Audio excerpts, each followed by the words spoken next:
এতটাই অসহনীয় গরম, মানে জনজীবন একেবারে অতিষ্ঠ হয়ে উঠেছে। ছাদের গাছগুলোর কথা আর কি বলবো, যে সমস্ত গাছের কচি পাতাগুলো সবেমাত্র ছাড়তে শুরু করেছে, সমস্ত গাছের পাতাগুলো মনে হচ্ছে পুড়ে যাচ্ছে আগুনে। একটু পানি ছিটে দিচ্ছি, ওখান থেকে বাষ্প হয়ে পুড়ে যাচ্ছে।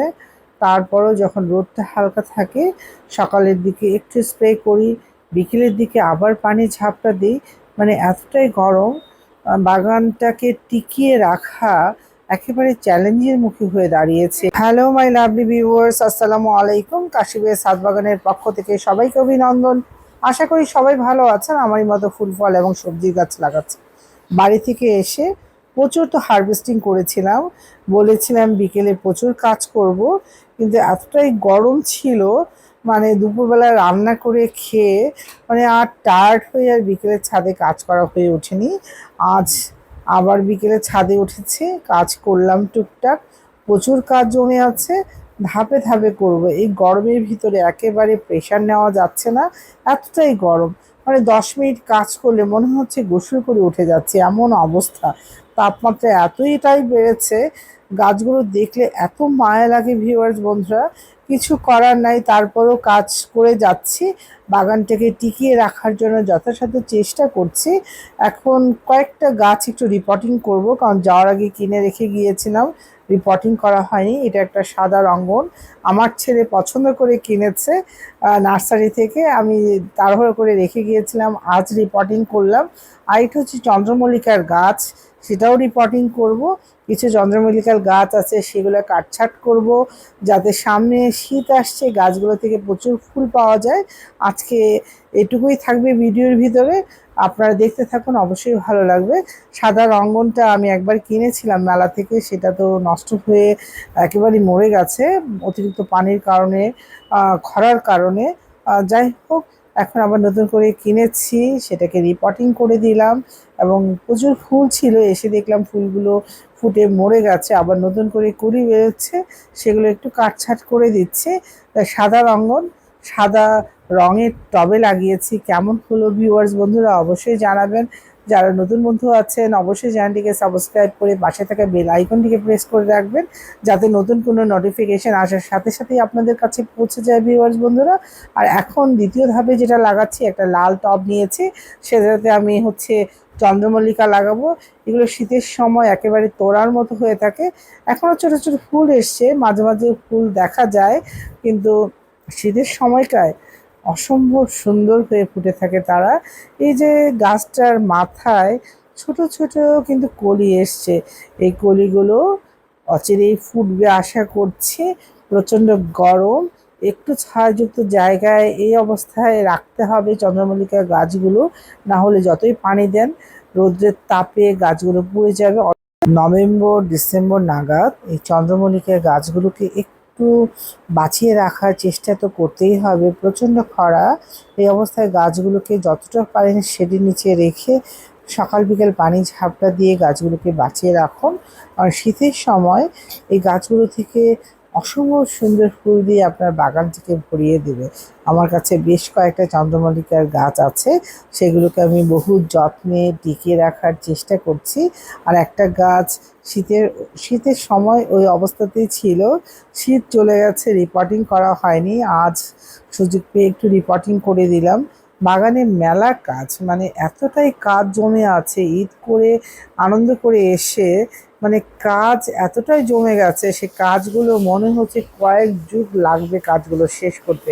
প্রতিটা গাছে সার দিতে হবে, পানি দিতে হবে, স্প্রে করতে হবে।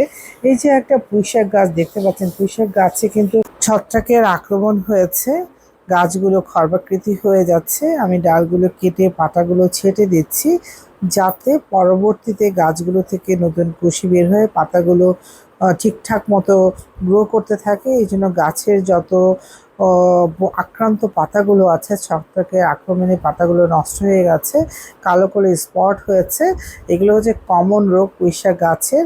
এটা অতিরিক্ত খরা অতিরিক্ত বৃষ্টিতেও হয়, কিন্তু এটা আমার এই গাছটা আক্রান্ত হয়েছে ছত্রাকের কারণেই, সেই জন্য গাছটা উপড়ে ফেলতে পারলে ভালো হয়।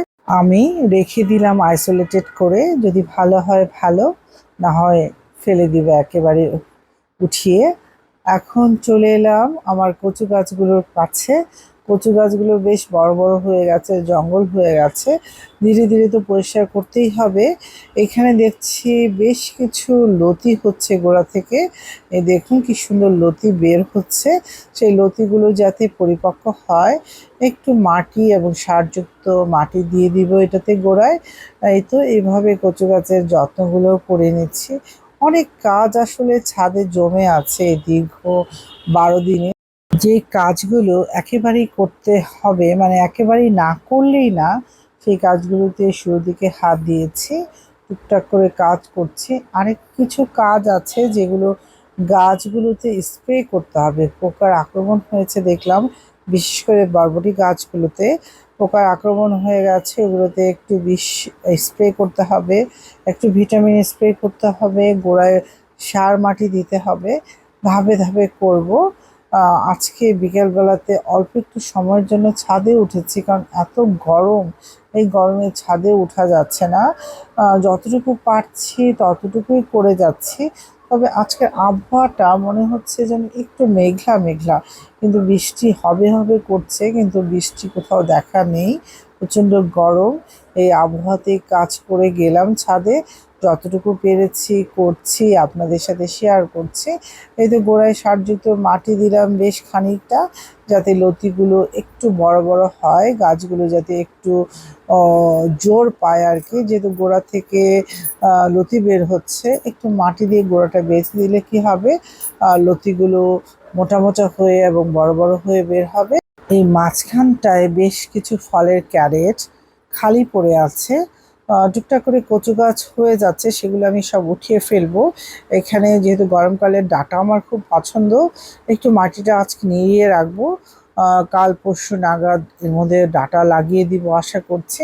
এই তো এখানে ডাঁটা লাগাবো আশা করছি। এই মাটিটা যাওয়ার আগে আমি ঠিকঠাক করে দিয়ে গেছিলাম, একটু ঢাকা দিয়ে গেছিলাম। এই যে কচুটা উঠিয়ে দিলাম।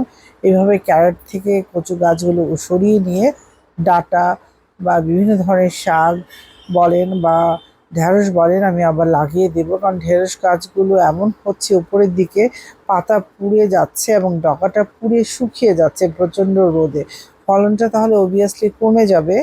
এই তো বন্ধুরা, আজ এই দিয়ে শেষ করছি ভিডিওটা। পরবর্তীতে নতুন কোনো ভিডিও নিয়ে এবং কি কি কাজ করছি বাগানে, নতুন নতুন কি সংযোজন করছি, সেটা নিয়ে অচিরেই হাজির হব। আজ এই পর্যন্তই, সবাই ভালো থাকবে।